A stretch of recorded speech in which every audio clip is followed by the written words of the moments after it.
Hello friends, आज की इस वीडियो में हम कंप्यूटर के 25 मोस्ट इंपोर्टेंट क्वेश्चन देखेंगे जो आपके सभी आने वाले एग्जाम के लिए महत्वपूर्ण है।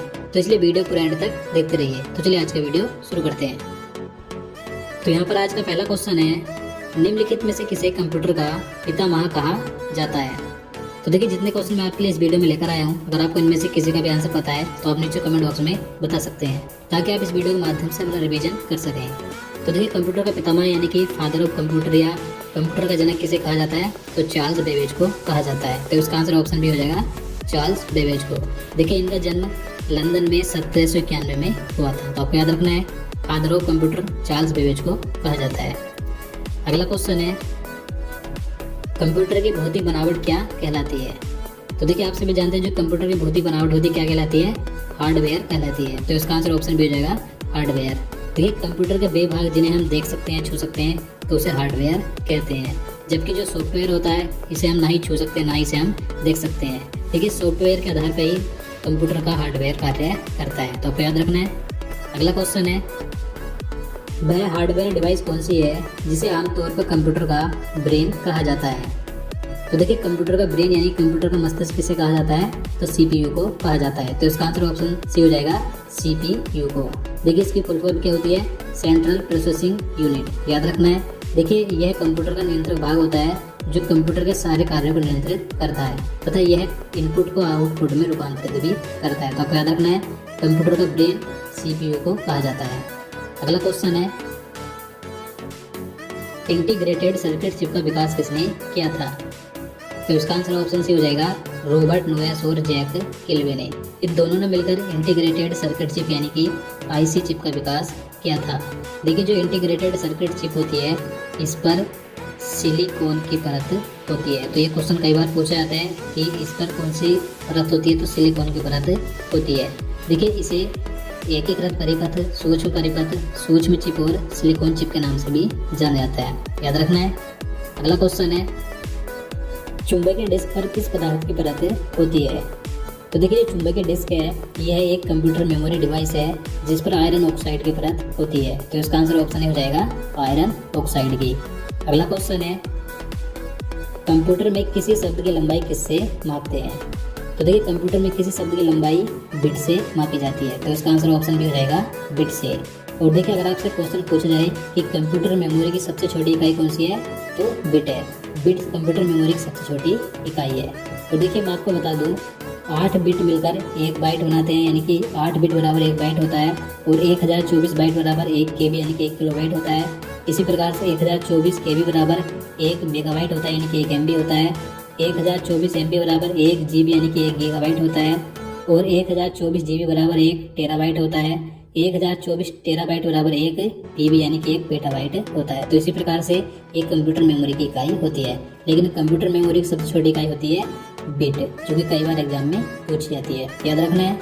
चलिए अगला क्वेश्चन देखते हैं, अक्षरों तथा चिन्हों को बाइटों में स्टोर करने की विधि को क्या कहते हैं। तो इसका आंसर ऑप्शन डी हो जाएगा, कोडिंग सिस्टम। तो देखिए, अक्षरों तथा चिन्हों को बाइटों में स्टोर करने की विधि को कोडिंग सिस्टम कहा जाता है। तो आपको याद रखना है। नेक्स्ट क्वेश्चन है, 1024 बाइट बराबर क्या होता है। तो मैंने आपको पहले बता दिया, 1024 बाइट बराबर होता है 1 केबी यानी कि 1 किलोबाइट। तो इसका आंसर ऑप्शन डी हो जाएगा 1 केबी। नेक्स्ट क्वेश्चन है, किसी प्रोग्राम में बग क्या होता है।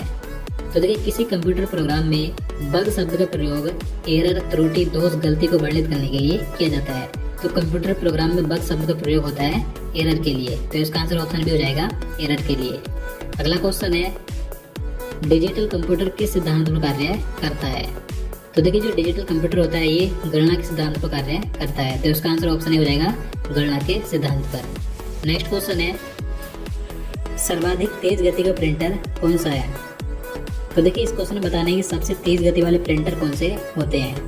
तो इसका आंसर ऑप्शन ए हो जाएगा, लेजर प्रिंटर। लेजर प्रिंटर सबसे तेज गति वाले प्रिंटर होते हैं। ये सबसे तीव्र गति से किसी सादे कागज पर उच्च गुणवत्ता वाले अक्षर और चित्र छापते हैं। तो आपको याद रखना है। सुपर कंप्यूटर अन्य कंप्यूटरों से किस संदर्भ में भिन्न होते हैं। तो इसका आंसर ऑप्शन सी हो जाएगा, परिकलन क्षमता एवं बृहत स्मृति भंडार अधिक होता है। तो देखिए, आप सभी जानते हैं जो सुपर कंप्यूटर होते हैं, ये सबसे शक्तिशाली कंप्यूटर होते हैं। तो देखिए सुपर कंप्यूटर में हजारों प्रोसेसर होते हैं जो कि प्रति सेकंड में अरबों खरबों गणना कर सकते हैं। तो आपको याद रखना है। आगे है, निम्नलिखित में से कौन सी वैज्ञानिक कंप्यूटर भाषा है? तो देखिए मैं आपको बता दूं, कंप्यूटर प्रोग्रामिंग की बहुत सारी भाषाएं होती हैं। तो इस क्वेश्चन में बताना है कि इनमें से कौन सी वैज्ञानिक कंप्यूटर भाषा है। तो इसका आंसर ऑप्शन सी हो जाएगा फोरट्रान। इसका पूरा नाम होता है फॉर्मूला ट्रांसलेशन। देखिए इस भाषा का प्रयोग वैज्ञानिक गणनाओं हेतु किया जाता है। तो ये जो फोरट्रान है ये वैज्ञानिक कंप्यूटर भाषा है, याद रखना है। नेक्स्ट क्वेश्चन है, कोबोल भाषा किस लिए उपयोगी है? देखिए बताने की जो कोबोल भाषा ये किस लिए उपयोगी होती है? तो इसका आंसर ऑप्शन ही हो जाएगा व्यावसायिक कार्य के लिए। देखिए कोबोल भाषा का प्रयोग वाणिज्यिक कार्यों में किया जाता है, यानी कि व्यावसायिक कार्यों के लिए किया जाता है। अगला क्वेश्चन है, बेसिक भाषा का प्रयोग निम्न में से किस कार्य के लिए किया जाता है? तो इसका आंसर ऑप्शन डी हो जाएगा प्रारंभ में सरल भाषा को सिखाने हेतु। तो देखिए जो कंप्यूटर की बेसिक भाषा होती है इसका प्रयोग प्रारंभ में सरल भाषा को सिखाने के लिए किया जाता है। नेक्स्ट क्वेश्चन है, कंप्यूटर भाषा जावा के आविष्कारक कौन है? तो इसका सही आंसर ऑप्शन सी हो जाएगा सन माइक्रो सिस्टम।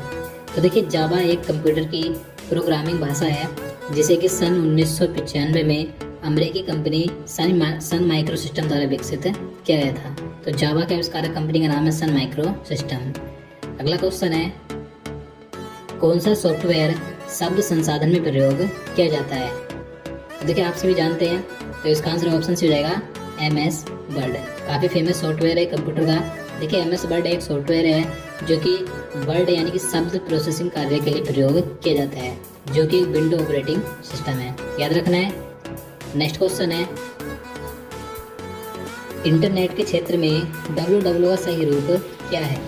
तो देखिए मोस्ट इंपॉर्टेंट क्वेश्चन है क्योंकि जो www है इसकी कई बार फुल फॉर्म पूछी जाती है। तो इसकी फुल फॉर्म क्या होती है?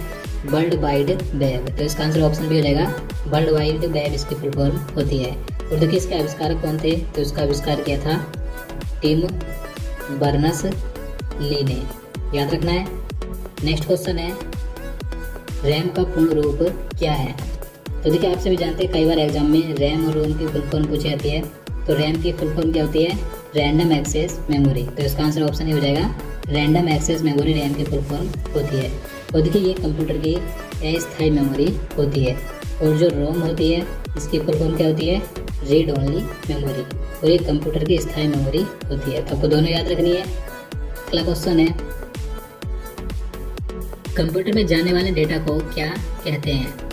तो इसका आंसर ऑप्शन से हो जाएगा इनपुट। तो देखिए काफ़ी आसान है। कंप्यूटर में जो डाटा जाता है तो वो तो इनपुट होता है, और जो डेटा प्रोसेसिंग होने के बाद उपलब्ध जानकारी को आउटपुट डिवाइस की सहायता से प्रस्तुत किया जाता है तो वो आउटपुट होता है।